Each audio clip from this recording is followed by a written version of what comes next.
The year is 1987. In a small medical clinic tucked away in the quiet streets of San Francisco's Japantown, an elderly woman with silver hair tied in a neat bun carefully examines a young patient. Her hands, weathered but steady, move with the precision of someone who has spent a lifetime healing others. The afternoon light filters through the window, casting soft shadows across the examination room walls decorated with faded diplomas and certificates. Her name is Dr. Michiko Harris. But that wasn't always her name.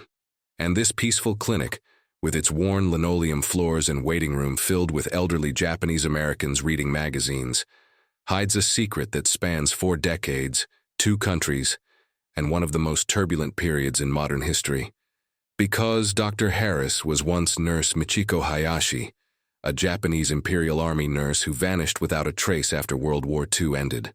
This is the story of how a prisoner of war became a healer in America, and how the past never truly stays buried. August 1945, the Philippine Islands. Manila lies in ruins around them, buildings reduced to skeletal frames, streets cratered by artillery shells, the air thick with smoke and the stench of death. The war has just ended with Japan's surrender following the atomic bombings of Hiroshima and Nagasaki, but for Michiko Hayashi, the nightmare is only beginning. She stands among hundreds of Japanese soldiers and civilians in a makeshift detention camp established by American forces near what remains of Manila's port district. The camp is nothing more than a cleared field, surrounded by hastily erected barbed wire fences and wooden watchtowers. American guards patrol the perimeter, their rifles always visible, their expressions a mixture of vigilance and exhaustion. At 23 years old, Michiko wears the tattered remains of her Imperial Army nurse uniform, the white fabric now gray with dirt, stained with blood and mud from months of treating wounded soldiers in jungle field hospitals. Her regulation cap is long gone, lost during the chaotic final days of the retreat. Her feet are wrapped in strips of cloth because her boots fell apart weeks ago. The tropical heat is suffocating, made worse by the overcrowding and lack of shade. But it's not the physical discomfort that weighs most heavily on her. It's the uncertainty, the fear. What will happen to them now? She has heard rumors, whispered stories of executions, of war crimes trials, of prisoners being sent to remote islands to rot in permanent detention. She has also heard that some will be repatriated to Japan, but what kind of Japan awaits them? A country devastated by atomic weapons, occupied by foreign armies, its cities burned, its people starving. Michiko had joined the Japanese Red Cross Nursing Corps in the spring of 1942, 3 years earlier, driven by a complex mixture of duty, patriotism, and the romantic notion of serving her country in its time of need. She had been a third-year nursing student at Osaka Women's Medical College when military recruiters came to speak to her class. They painted a picture of noble service, of tending to brave soldiers, of being part of the great East Asia co-prosperity sphere that Japan was building. Her father, Dr. Kenji Hayashi, a respected physician who ran a small private clinic in Osaka's Tennoji district, had taught her the fundamentals of medicine since childhood. She had grown up watching him treat patients, learning anatomy from his medical textbooks, practicing sutures on pieces of fabric. When the recruiters came, she saw an opportunity not just to serve, but to prove herself as a medical professional in a society that rarely took women doctors seriously. Her father had been conflicted about her decision. He supported her ambition but feared for her safety. Her mother had wept, begging her to reconsider. But Michiko was young, idealistic, and convinced of the righteousness of Japan's cause. She volunteered immediately, undergoing accelerated training in military medicine, tropical diseases, and field surgery. By late 1942, she was assigned to a medical unit deployed to the Philippines, part of the Japanese occupation forces. She arrived in Manila expecting to work in a proper hospital. But as the war turned against Japan, she found herself moving from one improvised field station to another, following retreating army units deeper into the jungle. The reality of war shattered her illusions quickly. She witnessed horrors that no amount of training could have prepared her for. Soldiers brought in with limbs blown off, their screams echoing through canvas tents that served as operating theaters. Amputations performed without anesthesia because supplies had run out months ago. Michiko and other nurses holding down thrashing men, while surgeons sawed through bone. Young men, some barely 18 years old, dying from infected wounds because there were no antibiotics, their bodies consumed by gangrene and fever, the constant sound of artillery in the distance, growing closer each day. The bombing raids that forced them to evacuate hospitals in the middle of procedures, carrying patients on stretchers through the jungle, while American planes strafed the trails. She saw the brutality inflicted on others as well. Filipino civilians suspected of aiding American guerrillas, brought to the medical tents after interrogations, their bodies bearing marks of torture. She was ordered to treat them so they could be interrogated again. She complied, hating herself, telling herself she was just trying to keep people alive, but knowing she was complicit in something terrible. She saw Korean comfort women, forced laborers brought to the camps, some of them sick or injured, treated as less than human by the soldiers. Michiko tried to help them when she could, sneaking them extra food or medicine, but there was little she could do against the machinery of military occupation. And then came the final collapse. In early 1945, as American forces launched their campaign to retake the Philippines, Japanese units began a desperate retreat. Michiko's medical unit was ordered to evacuate Manila and head north, supposedly to regroup with other forces. But there was no regrouping. It was chaos, soldiers abandoning their posts, officers losing control of their men, supplies running out completely. The medical unit trudged through the jungle, carrying what equipment they could, treating wounded in villages along the way, always moving, always pursued by advancing American and Filipino forces. Many soldiers simply disappeared into the jungle, deserting or dying of disease and starvation. Michiko's unit shrank from 50 personnel to less than 20. When Japan surrendered in August, Michiko's group was near a coastal village north of Manila. They heard the news from a Japanese officer who had a working radio. Emperor Hirohito's voice, thin and distant through static, announcing the surrender. Some soldiers wept. Others sat in stunned silence. A few spoke of committing suicide rather than surrendering, invoking the code of Bushido that forbade the shame of capture. The commanding officer, a major whose name Michiko can no longer remember, made the decision for them. They would surrender to American forces. They had no food, no ammunition, no means of escape. Within days, American patrols found them, and they were marched to the detention camp in Manila. Now, standing in this camp surrounded by barbed wire, Michiko faces an impossible reckoning. She thinks of her parents in Osaka. Are they alive? Has their neighborhood survived the bombing raids she has heard about? She thinks of her fellow nurses scattered across the Pacific. Some were killed in bombing raids. Others died of disease.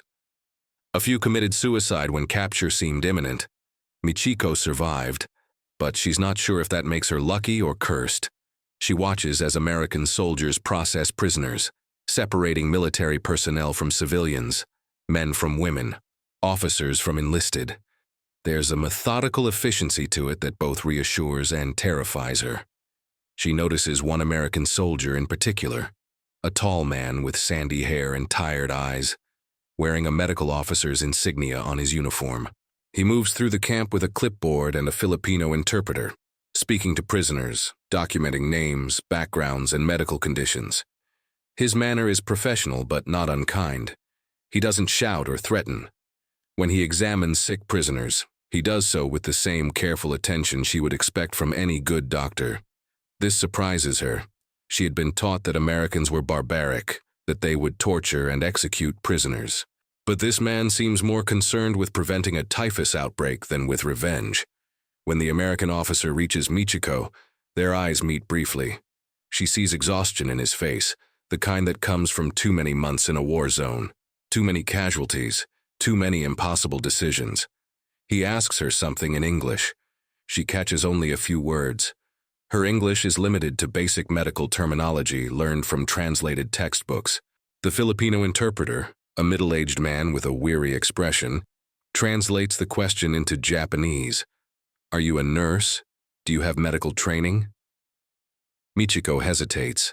Part of her wants to lie, to disappear into the mass of anonymous prisoners, but another part, the part that became a nurse to heal people, compels her to tell the truth. Yes, she says, trained by the Japanese Red Cross, 3 years of service, field hospitals in the Philippines. The American officer, whose name tag reads Captain R. Mitchell, makes a note on his clipboard. He asks more questions through the interpreter. What diseases have you treated? Can you recognize symptoms of cholera, typhus, malaria? Do you speak any English? Michiko answers as best she can. Captain Mitchell studies her for a moment, then says something else. The interpreter translates. You will come with me. There is work to do. Michiko doesn't understand what this means, but she has no choice. She gathers her few possessions, a small bag containing a change of clothes and a photograph of her parents, and follows Captain Mitchell out of the general detention area. This moment, this seemingly random selection, changes the trajectory of her entire life.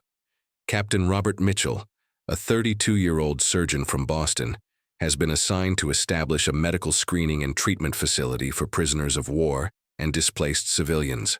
The conditions in the detention camps are deteriorating rapidly. Thousands of people crammed into unsanitary conditions, many already weakened by malnutrition and disease. Outbreaks of cholera, dysentery, and typhus are inevitable without proper medical intervention. Mitchell needs medical staff who can communicate with Japanese prisoners and provide basic care. He has been authorized to recruit former Japanese military medical personnel for this purpose, using them as a labor force under guard. Michiko becomes one of 7 Japanese nurses and 3 Japanese doctors recruited for this work. They are housed in a separate barracks guarded at all times and march to the medical facility each morning. The work is grueling. They process hundreds of prisoners daily, checking for symptoms of infectious disease, treating minor ailments, identifying serious cases that need hospitalization. The supplies are limited. They work with whatever the Americans can provide, which is often not enough, but it's still better than the conditions in the general camp, and Michiko throws herself into the work with desperate focus. It's familiar. It's purposeful. It keeps her from thinking too much about what comes next. At first, she is treated with suspicion and hostility by everyone. The American soldiers see her as the enemy, a Japanese who might be dangerous or deceitful. They watch her constantly, never letting her out of sight. Some make crude comments in English that she doesn't fully understand, but can interpret from tone and gesture. The Japanese prisoners she treats regard her with even more contempt. To them, she is a collaborator, someone working for the Americans, betraying her own people. Some refuse her care, others spit at her. She endures it silently, focusing on the work, on the patients who do accept her help, on the small victories of preventing infections and saving lives. Captain Mitchell maintains a professional distance at first. He gives orders through the interpreter, checks her work, corrects her when necessary. But gradually, as weeks turn into months, something shifts. Mitchell begins to recognize Michiko's skill and dedication. Despite having limited supplies and working in primitive conditions with canvas tents serving as examination rooms and patients lying on mats on the ground, she saves lives. She has an instinct for diagnosis honed by years of working with minimal resources. She catches a cholera outbreak early, identifying the first cases and implementing quarantine procedures before it can spread. She teaches American medics basic Japanese phrases for communicating symptoms with patients. She works 18-hour days without complaint, often skipping meals to continue treating the endless line of sick and wounded. Mitchell starts to see her differently. Not as an enemy combatant, not as a prisoner, but as a fellow medical professional trapped by circumstances beyond her control. He begins speaking to her directly, using simple English supplemented with hand gestures and medical diagrams. Michiko's English improves out of necessity. She learns to communicate basic medical concepts, to understand Mitchell's instructions, to ask questions about treatments and procedures. They develop a working relationship built on mutual respect and the universal language of medicine. When a particularly difficult surgical case comes in, Mitchell asks for her assistance. When Michiko needs additional supplies, Mitchell advocates for them with the military supply chain. One evening in late 1945, after a particularly difficult day treating victims of a cholera outbreak that killed 12 prisoners despite their best efforts, Mitchell sits across from Michiko in the medical tent. The sun is setting, casting orange light through the canvas. They are both exhausted, covered in sweat and grime. The interpreter has gone for the day. Mitchell pulls out 2 cigarettes, offers one to Michiko. She doesn't smoke but accepts it anyway, unsure if refusing would be insulting. He lights both cigarettes and they sit in silence for a moment, the shared exhaustion of medical professionals who have fought and lost against disease. Mitchell begins to speak slowly in simple English.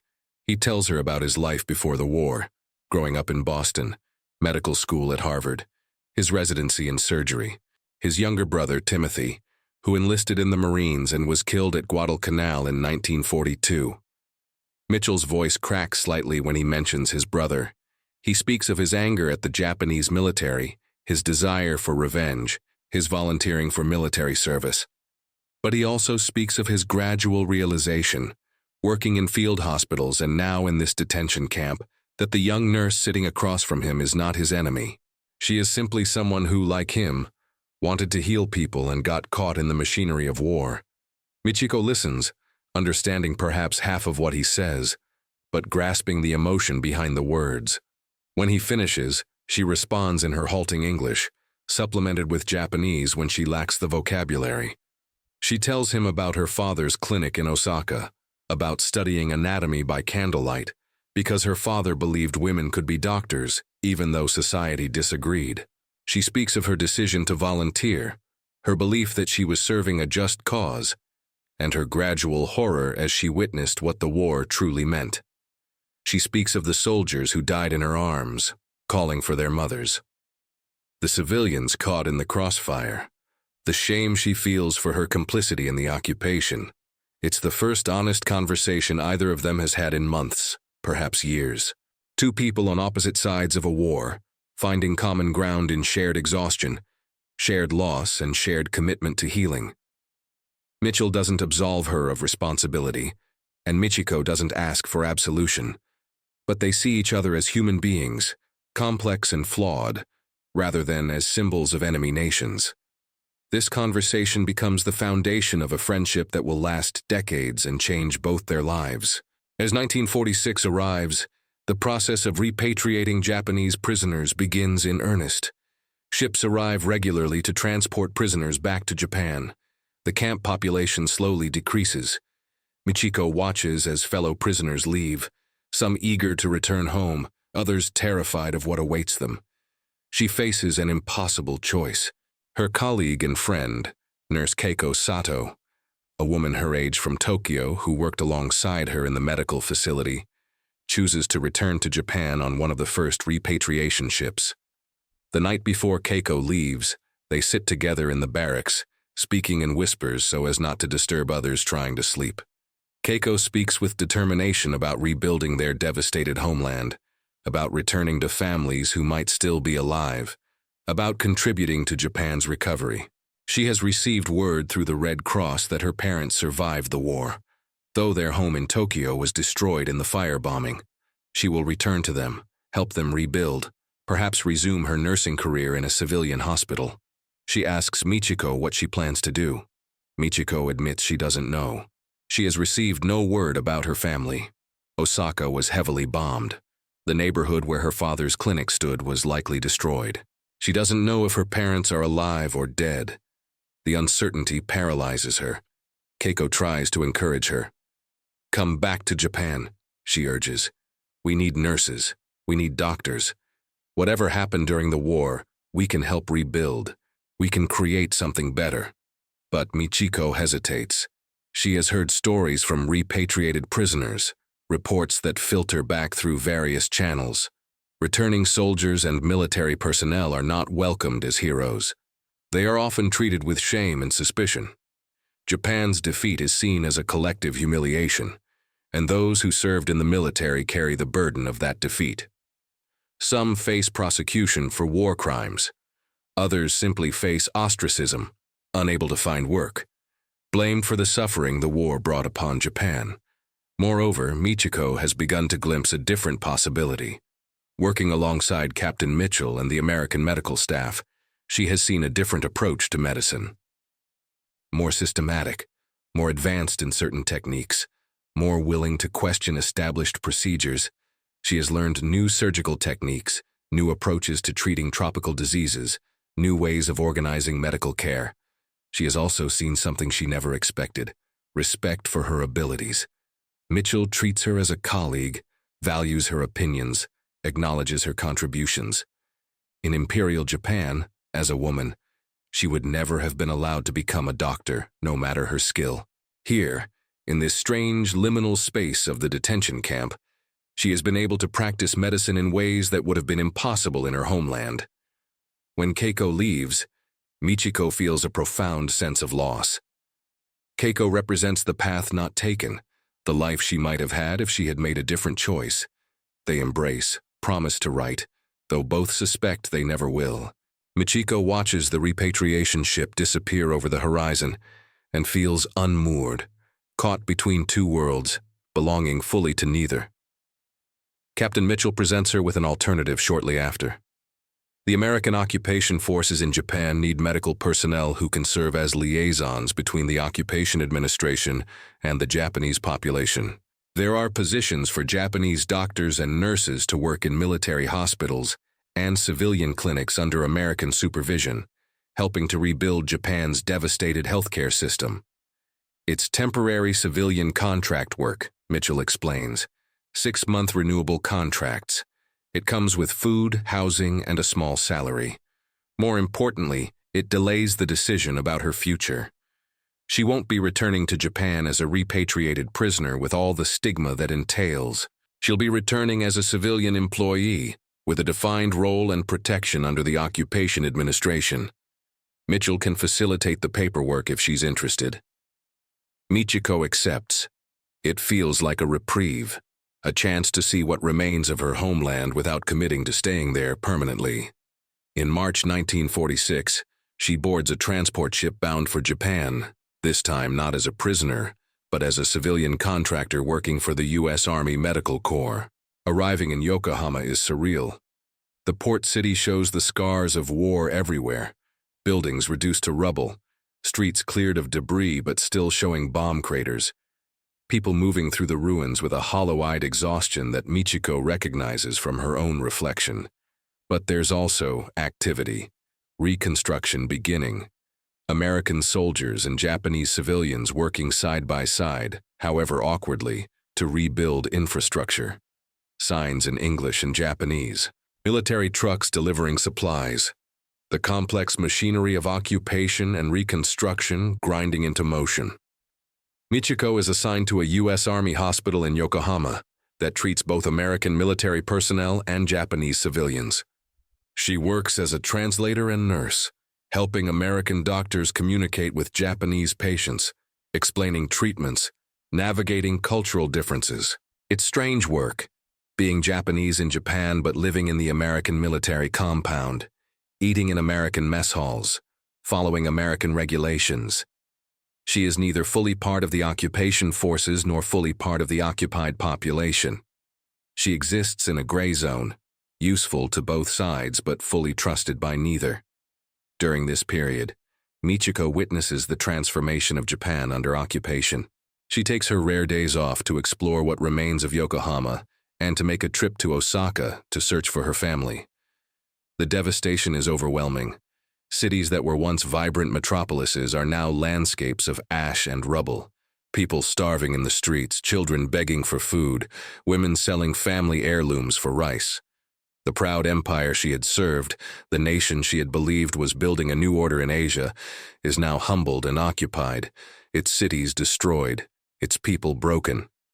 In Osaka, Michiko finds the neighborhood where her father's clinic once stood. It's gone. Everything is gone. Entire blocks reduced to burned foundations. She searches for days, asking neighbors who survived, checking lists of survivors at Red Cross stations, visiting makeshift hospitals and refugee centers. Finally, she finds confirmation through a neighbor who remembers her family. Her father, Dr. Kenji Hayashi, died in the massive firebombing of Osaka in March 1945, killed when the clinic collapsed during the raid.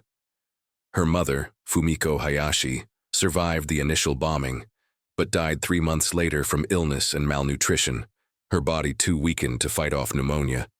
Michiko stands in the ruins of her childhood home, surrounded by the ghosts of memory, and feels a grief so profound it threatens to consume her. She has no family left, no home to return to. She is utterly alone in a country that feels both familiar and alien. That night, in her quarters at the American compound in Yokohama, she weeps for the first time since the war ended. She weeps for her parents, for her lost innocence, for all the dead, for the waste and horror of it all. And she makes a decision. There is nothing left for her in Japan.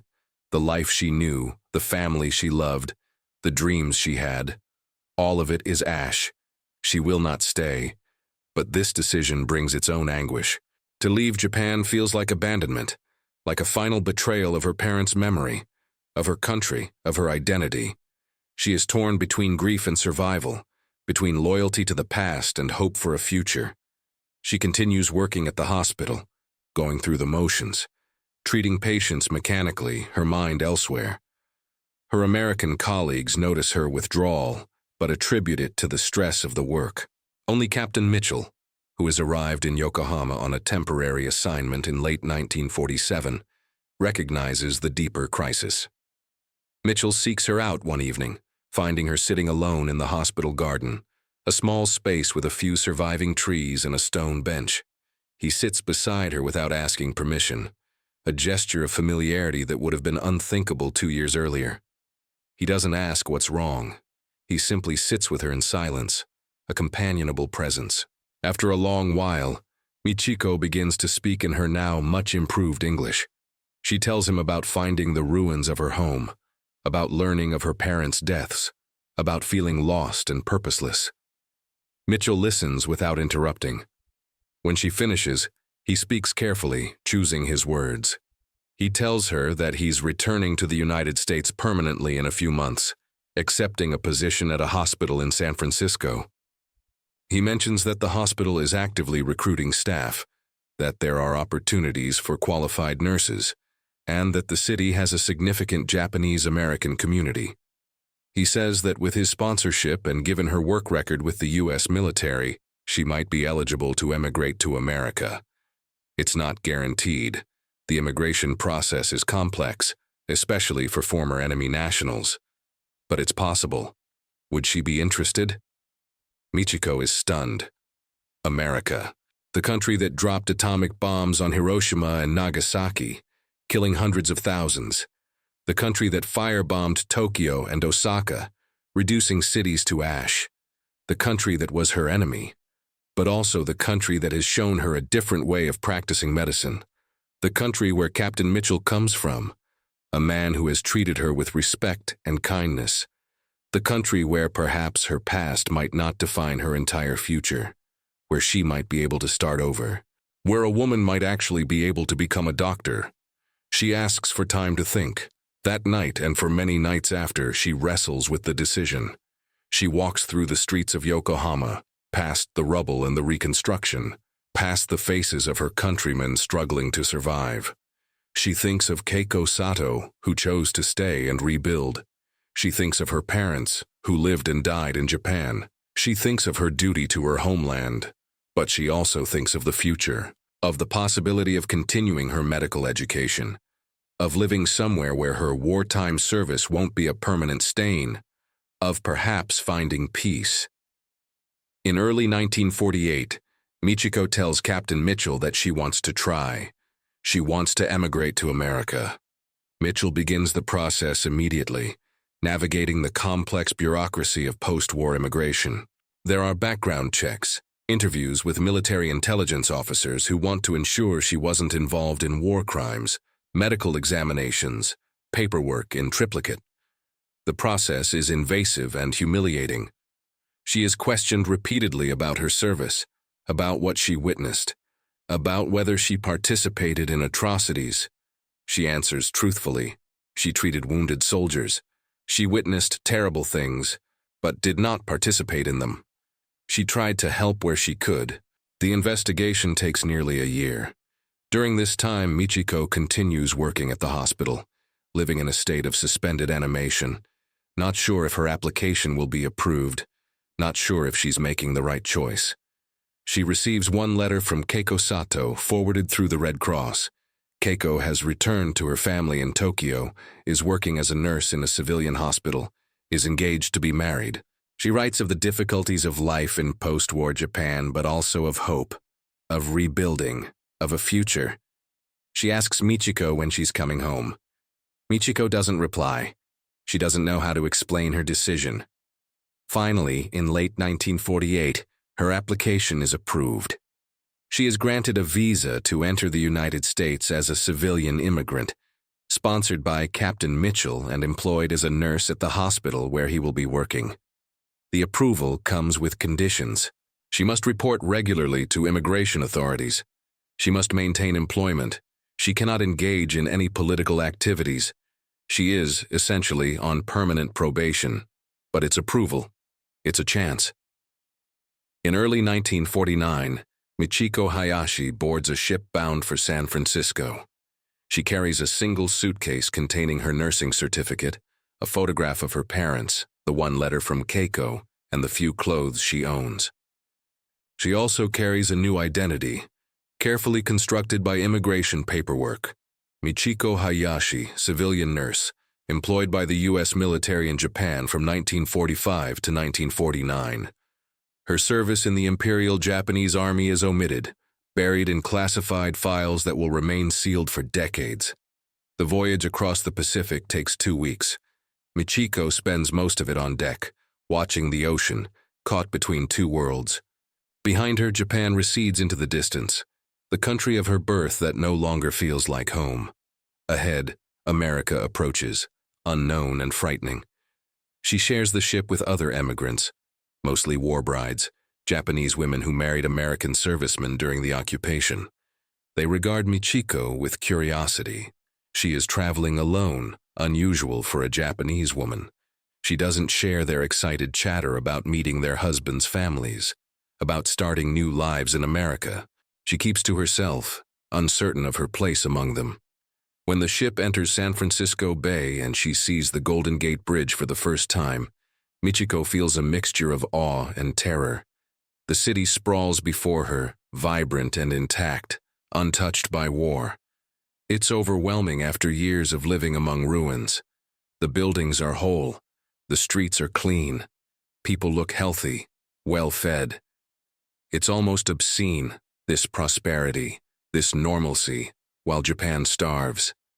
She feels a flash of resentment, then guilt for feeling it. This is her choice. This is her future now. Captain Mitchell meets her at the dock.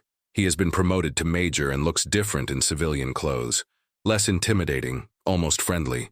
He helps her through immigration processing, vouches for her with the officials, drives her to a boarding house in Japantown that he has arranged for her. The neighborhood is populated primarily by Japanese Americans, families who were sent to internment camps during the war and have returned to San Francisco to rebuild their lives. Their properties were often seized or sold while they were imprisoned. Many came back to nothing and had to start over. There's a wariness in how the Japanese American community regards Michiko. She is from Japan, not Japanese American. She represents the country that brought suspicion and persecution upon them, the reason they were imprisoned by their own government. Some view her with outright hostility. Others are more sympathetic but distant. She is an outsider, not quite belonging anywhere. The boarding house where she stays is run by a Japanese-American widow, Mrs. Takahashi, who lost her husband in the internment camps. Mrs. Takahashi is polite but cool, making clear that Michiko is a tenant, not family. Michiko begins working as a nurse at the hospital, where Major Mitchell is now on staff.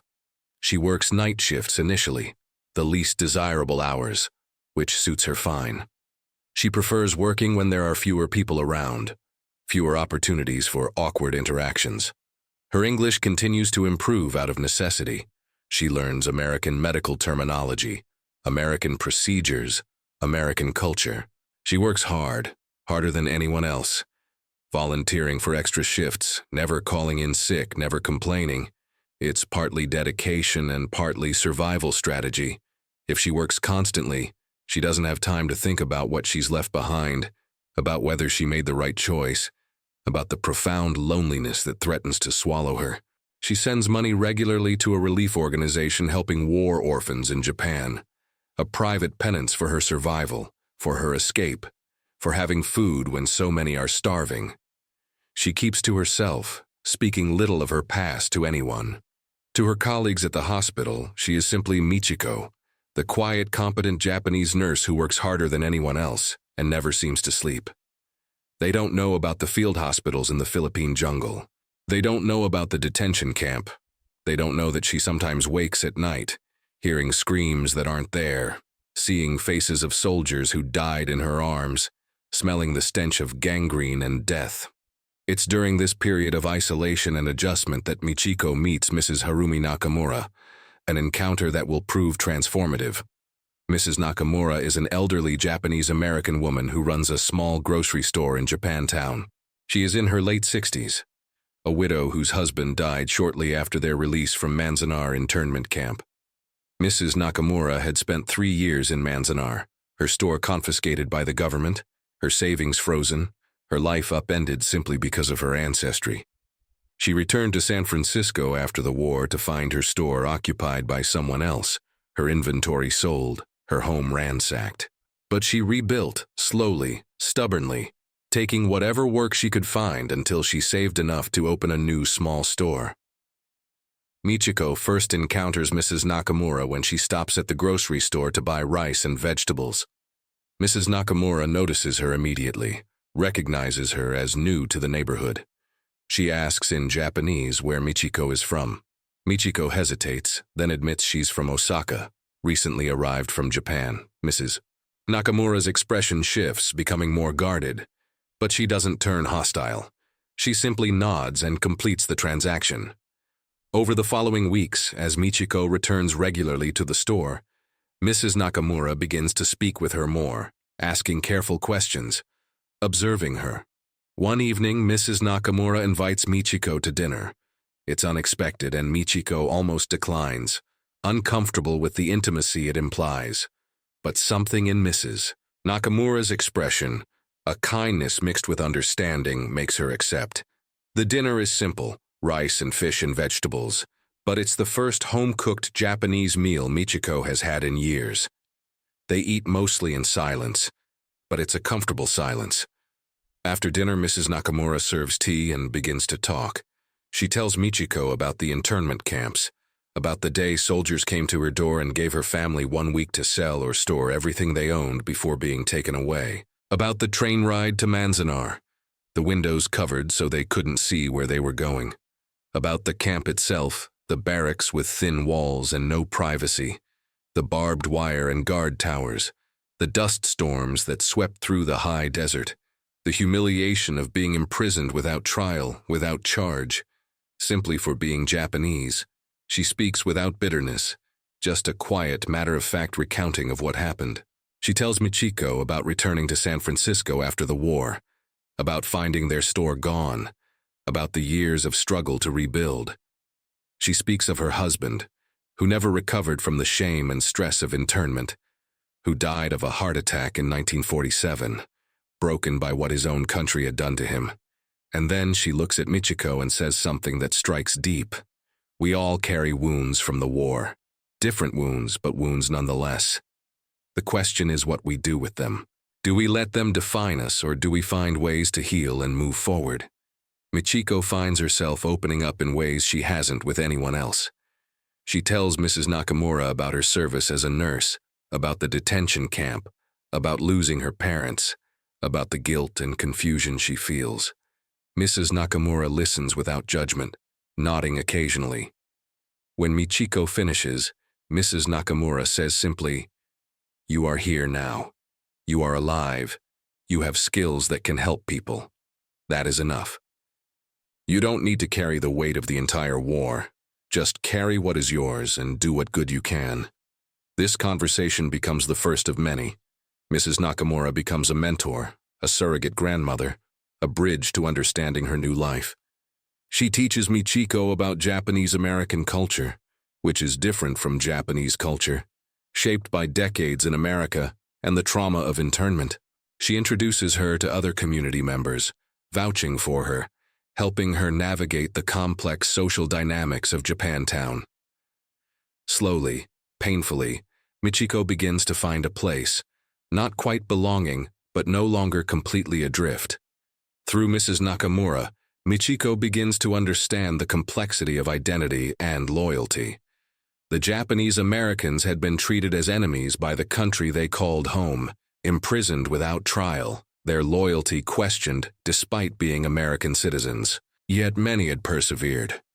Some had even served in the U.S. military, the famous 442nd Regimental Combat Team, composed of Japanese Americans who fought in Europe, becoming one of the most decorated units in American military history.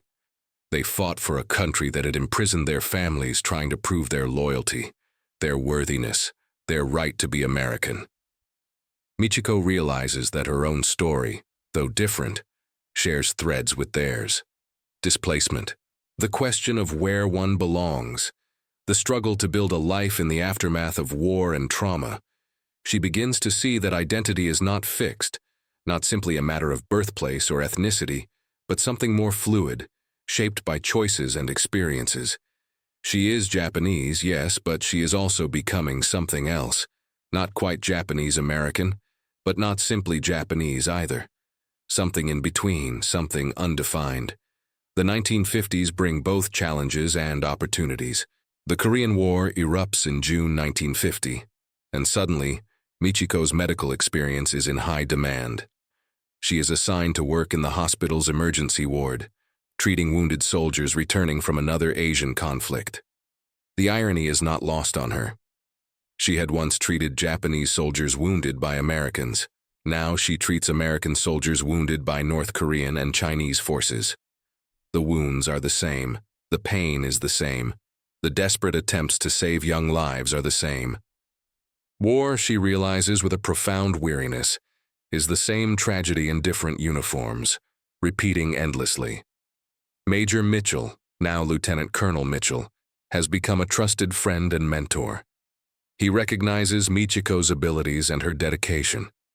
He also sees that she is capable of more than nursing. He encourages her to pursue further medical education, to consider applying to medical school. Michiko is initially dismissive of the idea. She is in her late 20s, working full-time, and medical school seems impossibly out of reach. But Mitchell is persistent. He helps her research programs, identify schools that might accept her, prepare applications.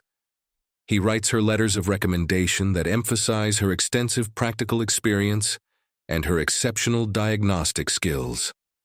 With Mitchell's encouragement and Mrs. Nakamura's support, Michiko begins taking night classes in 1951, working toward the undergraduate credits she needs to apply to medical school. She studies biology, chemistry, and physics after working full shifts at the hospital. She survives on 4 hours of sleep a night, fueled by coffee and determination. It's exhausting, but it's also exhilarating. For the first time since arriving in America, she has a clear goal, something to work toward that isn't just survival, but actual achievement. In 1953, something unexpected happens that complicates and enriches her life. She meets James Harris at a community event in Japantown, organized by Mrs. Nakamura. James is a third-generation Japanese American, Sansei, born in California to parents who were themselves born in America. He is 30 years old, a teacher at a local elementary school, quiet and thoughtful. James had spent his childhood in the Topaz internment camp in Utah, his family uprooted from their farm in California's Central Valley. After the war, he volunteered for military service, serving as a translator during the occupation of Japan, hoping to prove his loyalty, and also to connect with his ancestral homeland. James's experience in Japan had been strange and alienating. He looked Japanese but couldn't speak the language fluently. The Japanese saw him as American. The Americans saw him as Japanese. He existed in the same liminal space that Michiko now occupies, caught between identities. When he returned to California, he finished his education and became a teacher, dedicating himself to helping Japanese American children navigate their complex cultural identity. James and Michiko's relationship developed slowly, built on shared understanding of what it means to be displaced, to carry complicated histories, to try to build a life in the aftermath of trauma. James knows Michiko came from Japan after the war, that she worked for the U.S. military during the occupation. But she tells him little more. He doesn't press. He understands that some stories are too painful to share, that some wounds need time to heal. They spend time together, quiet evenings walking through the city, attending cultural events, talking about books and ideas in the future. Their relationship is a source of stability and comfort for Michiko. James is kind, patient, and accepts her as she is with all her silences and guarded spaces. When he proposes marriage in early 1954, Michiko accepts, feeling a mixture of joy and trepidation. Marriage means commitment, permanence, roots. It means choosing this life, this country, this identity. It means letting go of the possibility of returning to Japan, of reclaiming her old life. But that life is gone anyway, buried in the ruins of Osaka. This is her life now. They marry in a small ceremony at a Buddhist temple in Japantown. Mrs. Nakamura serves as a witness. A few friends from the hospital attend. It's modest and quiet, which suits them both. Michiko becomes Michiko Harris, another layer added to her evolving identity. The name change feels significant, a marker of transformation. Michiko Hayashi, the girl from Osaka, the Imperial Army nurse, is fading into the past. Michiko Harris, the Japanese-American nurse pursuing medical school, is emerging. James supports her ambition wholeheartedly. When she is accepted to medical school at the University of California in 1956, he celebrates as if it were his own achievement. He takes on extra tutoring work to help with finances. He handles household responsibilities so she can focus on studying. He never complains about her long hours or her stress. Medical school is even more grueling than Michiko anticipated. She is 34 years old, one of only 3 women in her class, and the only person of Japanese descent. She faces prejudice from some professors who don't think women belong in medicine. She faces condescension from classmates who assume she's less capable. She faces the constant pressure of needing to prove herself, to be better than everyone else just to be considered equal. But she has survived war, displacement, and reinvention. Medical school, by comparison, is merely difficult. She excels in surgery, her hands steady from years of field medicine. She excels in diagnostics, her instincts honed by working with minimal resources. She graduates in 1960, near the top of her class, at the age of 38. The girl who was told she could never be a doctor in Japan has become Dr. Michiko Harris in America. The achievement is profound, but it's also bittersweet. She wishes her father could see it. He would have been so proud. Dr. Michiko Harris opens a small clinic in Japantown in 1962 after completing her residency. It's modest, just 2 examination rooms, a small office, and a waiting area with chairs that don't match. But it's hers. She serves the community, many of whom are elderly Japanese Americans who prefer a doctor who speaks their language, understands their culture, and doesn't judge them. She charges on a sliding scale, often accepting payment in the form of homemade meals, vegetables from gardens, or simply gratitude. Word spreads through the community. The quiet doctor who asks no questions, who treats everyone with respect, who seems to understand suffering in a way that goes beyond medical training. Patients come from across the city. She builds a reputation for thoroughness, compassion, and an uncanny diagnostic ability. She catches diseases early because she listens carefully, observes closely, trusts her instincts. She treats the whole person, not just symptoms, understanding that illness is often intertwined with stress, trauma, and social circumstances. Her clinic becomes a fixture in Japantown, a place where people feel safe, understood, and cared for. Lieutenant Colonel Mitchell, now retired and simply Bob to his friends, visits her clinic occasionally. Their friendship has endured across decades, built on mutual respect and shared history. They rarely speak directly of the past, of the detention camp in Manila, of those early days when she was a prisoner and he was her captor. But the bond remains, a connection forged in extraordinary circumstances.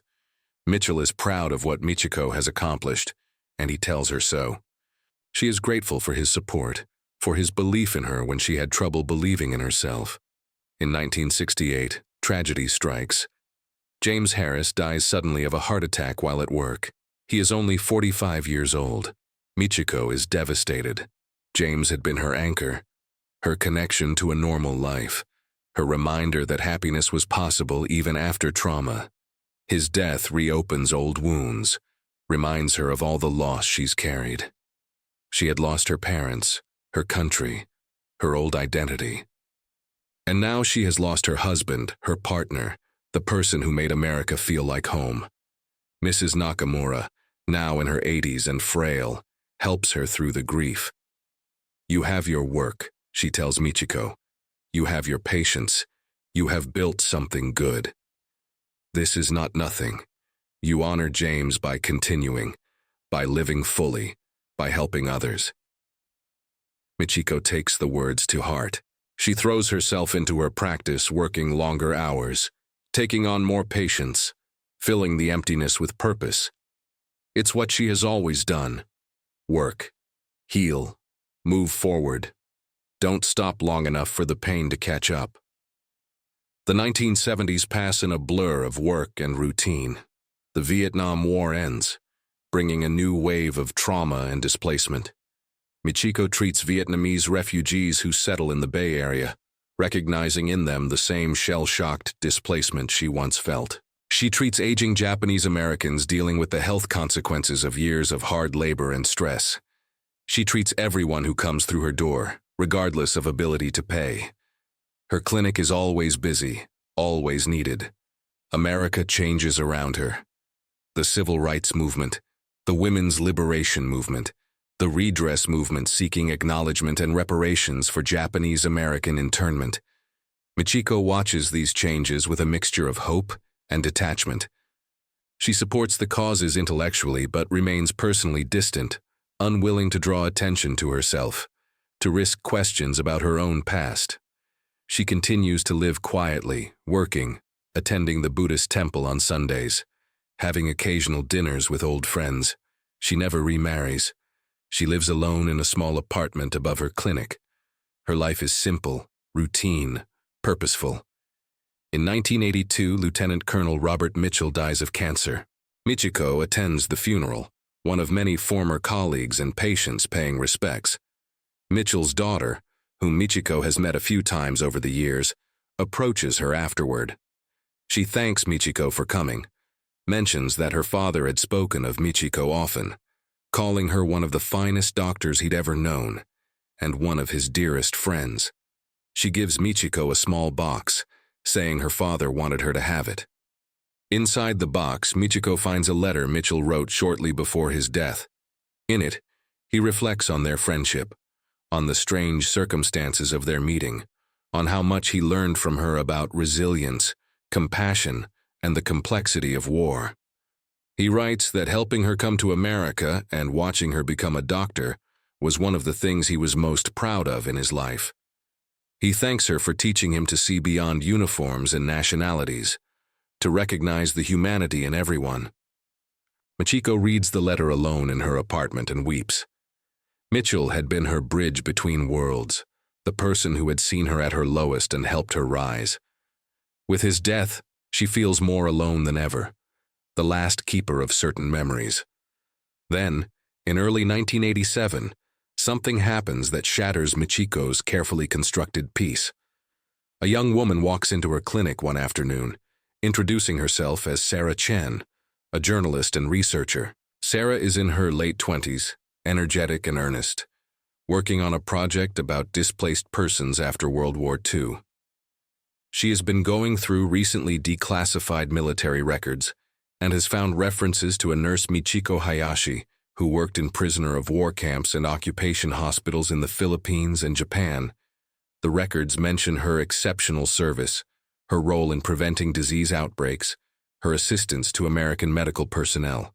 Sarah has traced Michiko Hayashi to San Francisco, to this clinic, to Dr. Michiko Harris.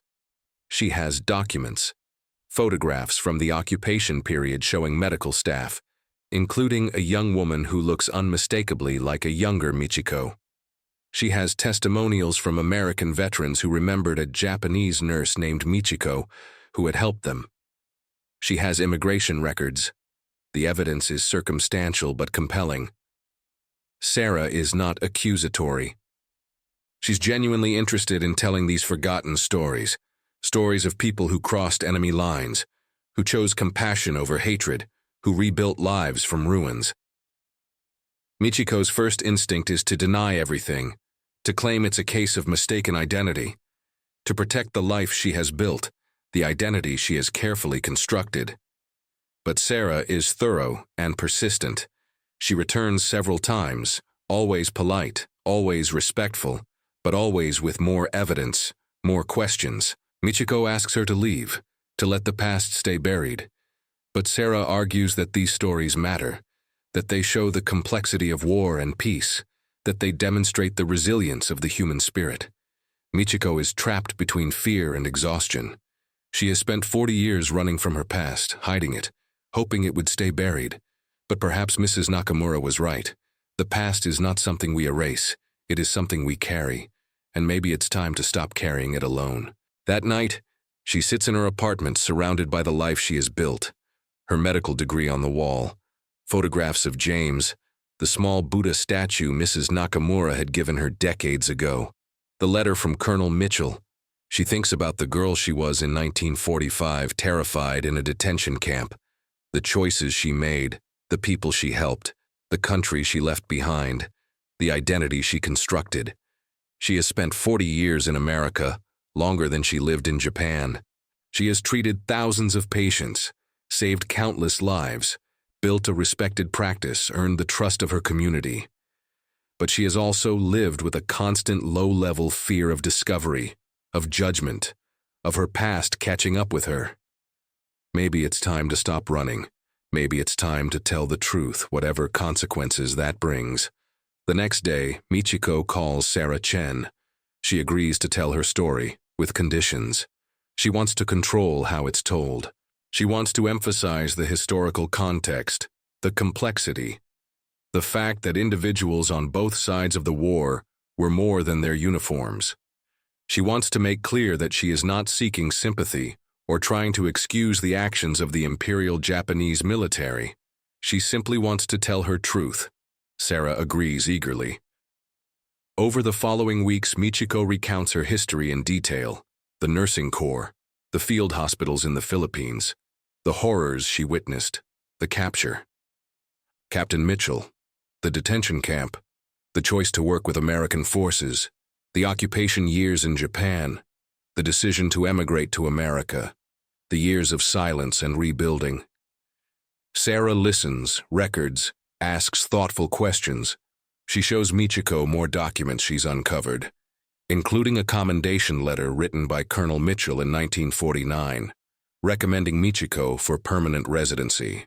In the letter, Mitchell describes Michiko as an exceptional medical professional who served with honor and compassion under extraordinarily difficult circumstances.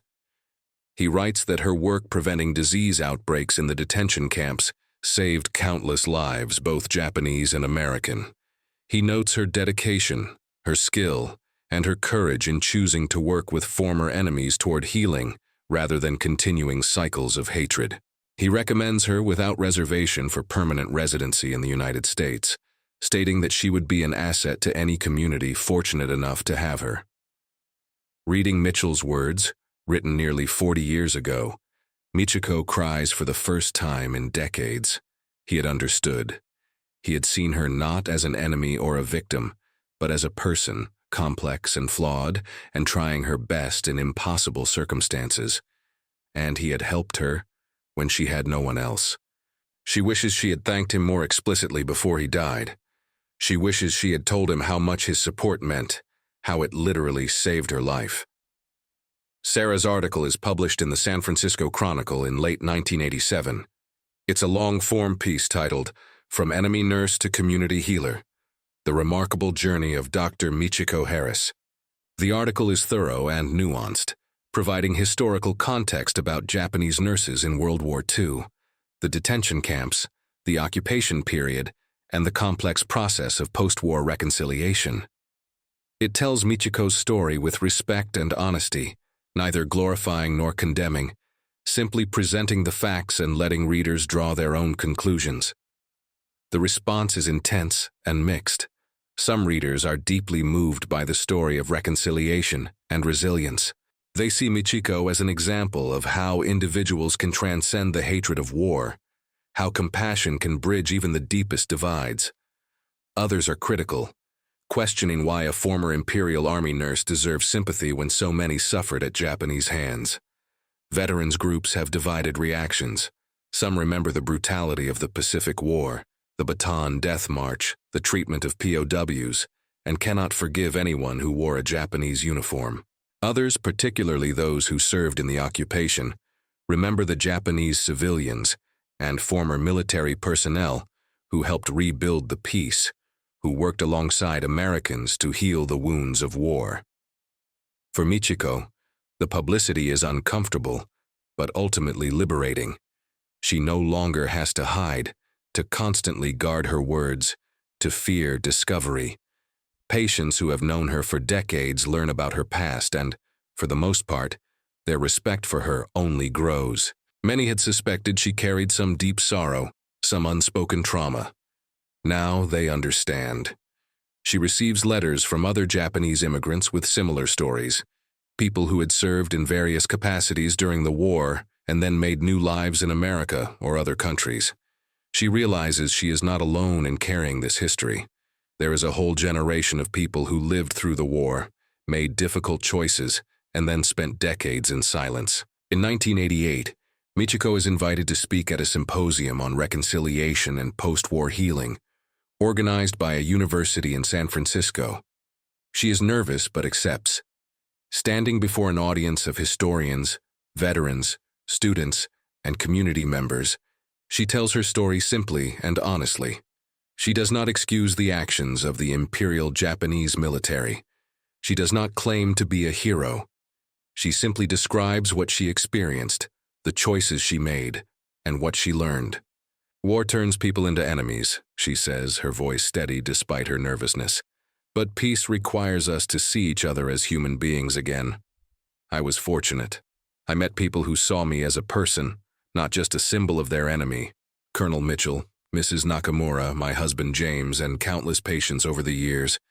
They allowed me to rebuild my life. They gave me a second chance. I have tried to honor that gift by serving others, by healing rather than harming, by building rather than destroying. That is all any of us can do. Carry our past, learn from it, and build something better. We cannot change history, but we can choose what we do with it. The speech receives a standing ovation. Afterward, several elderly veterans approach her. One man, tears streaming down his weathered face, thanks her for her work in the occupation hospitals. He had been stationed in Yokohama in 1947, had contracted a severe case of dysentery, had been treated by Japanese medical staff who saved his life. He says he never forgot their kindness, their professionalism, their humanity in the midst of occupation and defeat. He shakes Michiko's hand and tells her she represents the best of what people can be. Another veteran, who had fought in the Philippines and been a prisoner of the Japanese, is less forgiving but respectful. He says he cannot forget what he saw, the brutality, the suffering, but he admires her courage in speaking openly, in acknowledging the complexity rather than hiding from it. He doesn't offer forgiveness, but he offers recognition that she is trying to make amends in her own way. These conversations, difficult and emotional, feel important.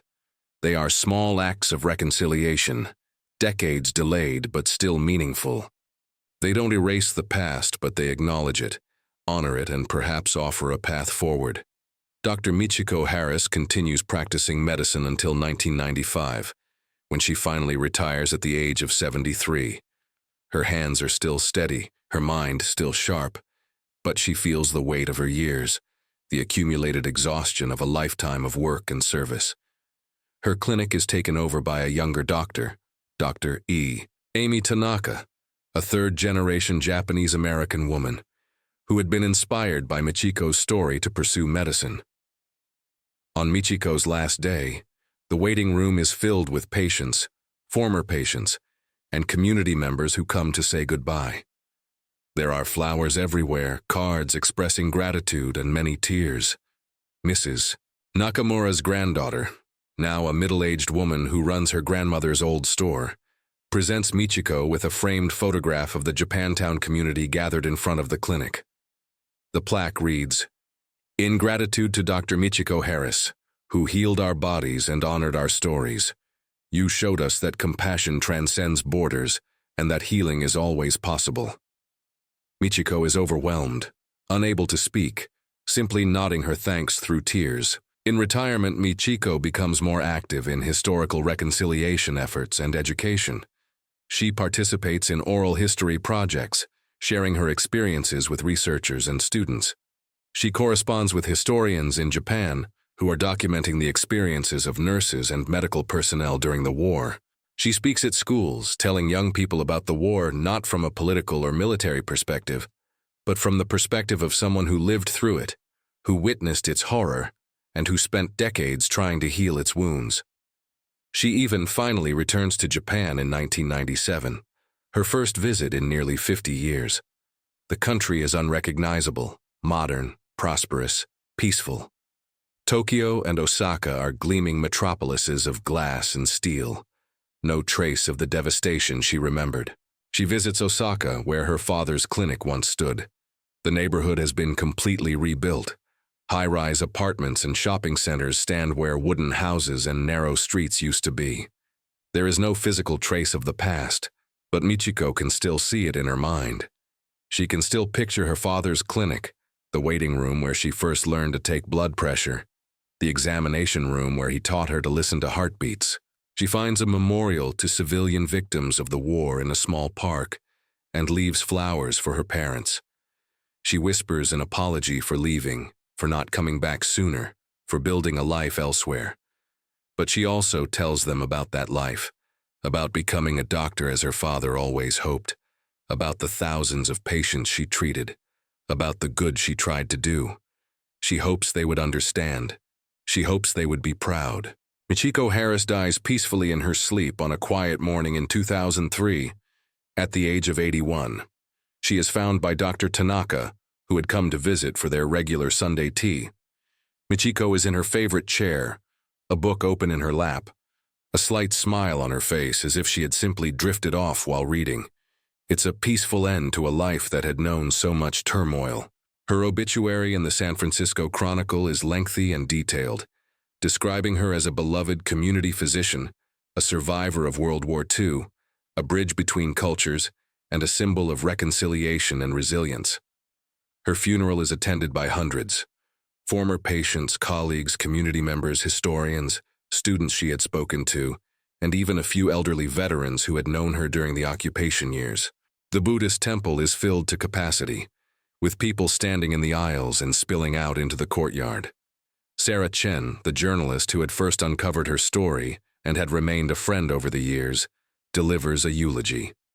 She speaks of Michiko's courage, not just in surviving war and displacement, but in choosing to live openly in her later years, to serve others throughout her life, and to bridge divides that seemed unbridgeable. She speaks of how Michiko's story challenges simple narratives about war, about enemies and allies, about guilt and innocence. She speaks of how Michiko represented the best of what humans can be: resilient, compassionate, willing to learn and grow and change. The story of Michiko Hayashi Harris is not unique, Sarah says in her eulogy. Thousands of Japanese nurses, doctors, and civilians faced similar choices in the aftermath of World War II. Some returned to Japan and rebuilt their lives there, contributing to their country's remarkable recovery. Others, like Michiko, found new homes in former enemy countries, building bridges through their service and dedication. Many lived in silence, their wartime experiences too painful or complicated to share, taking their stories to their graves. But their stories are part of the larger narrative of war and peace, of how individuals navigate the aftermath of conflict, and how reconciliation happens not through grand political gestures, but through countless small acts of courage, compassion, and choice. Michiko's legacy lives on in multiple ways. In the patients she treated over 3 decades of practice, many of whom credit her with saving their lives or improving their health through her careful, compassionate care. In the students and young doctors she inspired, showing them that medicine is not just about technical skill, but about seeing and honoring the humanity in every patient. In the community she served, which remembers her as a pillar of Japantown, someone who embodied the best values of service and dedication, and in the example she set for anyone struggling with a difficult past, showing that it is possible to carry painful history while building a meaningful present. Her story teaches that war does not have to define us forever, that enemies can become colleagues, even friends, when we choose to see each other as human beings rather than symbols, that it is possible to make terrible mistakes, to be complicit in terrible systems and still find ways to make amends, to do good, to heal. That identity is not fixed but fluid, shaped by our choices and experiences. That home is not just where you're born, but where you choose to build a life. And that healing, whether of bodies or of histories, requires patience, honesty, courage, and the willingness to see the humanity in others, even when it is difficult, even when it hurts. Michiko Harris lived through one of history's most devastating conflicts. She wore the uniform of a nation that committed terrible atrocities. She witnessed horrors that most people cannot imagine. She lost everything: her family, her country, her identity. But she chose to rebuild rather than despair. She chose to heal rather than harm. She chose to bridge divides rather than deepen them. And in doing so, she created a life of meaning and purpose, a life that honored the best possibilities of human resilience and compassion. If you found this story compelling and want to learn more about the hidden histories of World War II, the forgotten voices that shaped our world, and the remarkable individuals who chose compassion over hatred, please subscribe to our channel. We bring you stories that challenge simple narratives, that reveal the complexity of history, and that honor the resilience of the human spirit. Leave a comment sharing your thoughts on Michiko's journey, on the choices she made, and on what her story means for us today. Hit the like button to help us reach more people with these important stories. History is not just about nations and battles and political leaders.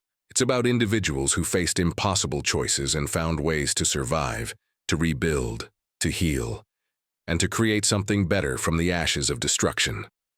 Thank you for listening, and thank you for honoring these stories by hearing them. If you enjoyed this story, subscribe to the channel, like the video, and leave a comment sharing your thoughts.